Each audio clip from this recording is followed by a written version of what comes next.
Everyone, Tyler Piper here of the Pulse Network, talking college football geek. We're talking preseason college fantasy, and guess what? You need to know who you're going to be building up your fantasy team with.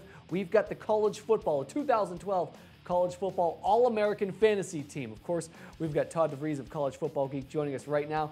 Todd, let's go through this. We've got some interesting names on the list. Let's start with the quarterbacks. Who you got for me?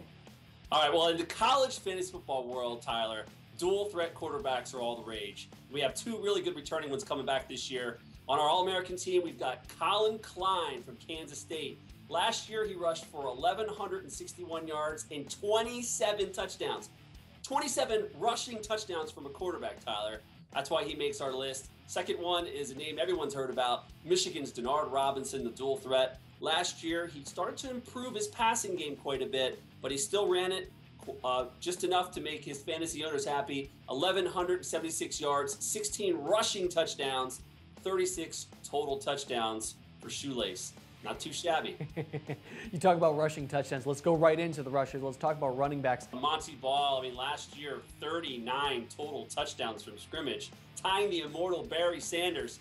Don't need to see anything more. When you score 39 touchdowns and you're coming back for another year in that Wisconsin offense, you're our man. An underrated running back, Tyler, is Joseph Randle from Oklahoma State. Kind of flew under the radar due to Brandon Weeden and Justin Blackman kind of getting all the publicity there in Stillwater last year. But Joseph Randle rushed for 1,214 yards and 24 touchdowns. He's back again. The Cowboys are breaking in a young quarterback. Look for them to run the ball a little bit more. The third running back on our All-American team is Kenyon Barner, and the reason for that, quite simply, he's the next in line at Oregon. Any running back at Oregon puts up huge yards. Last year, LaMichael James, over 1,800 yards, 18 touchdowns. Kenyon Barner's the starter this year. He'll have a big season.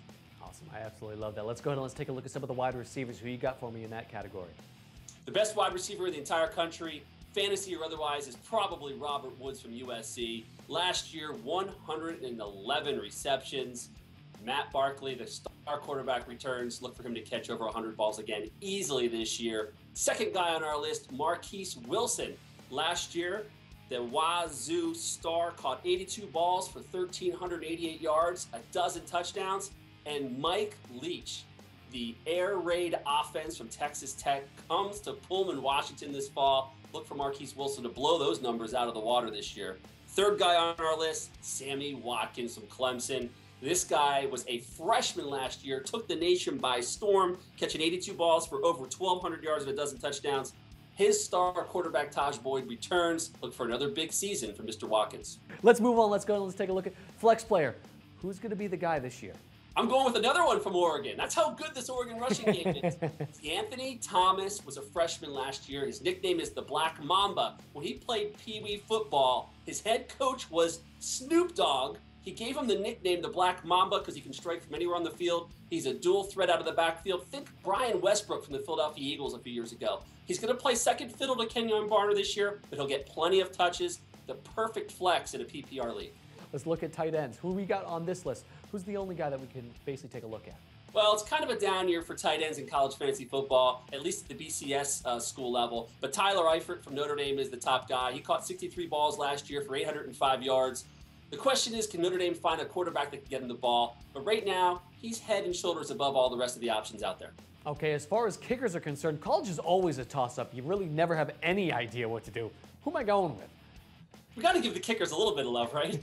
We're going to go with Quinn Sharp from Oklahoma State. Reason being, last year, granted it was a loaded offense, but he had 105 total kicks, and he made 101 of them when you combine the extra points and field goals. But still look for him to kick plenty of field goals. Quinn Sharp makes our All-American team. And the last thing we have to touch upon is team defense. I don't think there's really any surprise here, Todd. Nah, it's kind of a coin flip between LSU and Alabama, but I give the nod to LSU due to their non-conference schedule. Check this out, Tyler. LSU gets Idaho, North Texas, and Towson as a part of their non-conference slate. You think they might rack up a few sacks and turnovers in those games? Excellent stuff. I love it. Go out and draft some of those guys for sure. He's Todd DeVries of College Football Geek. I'm Tyler Piper of the Pulse Network of thepulsenetwork.com.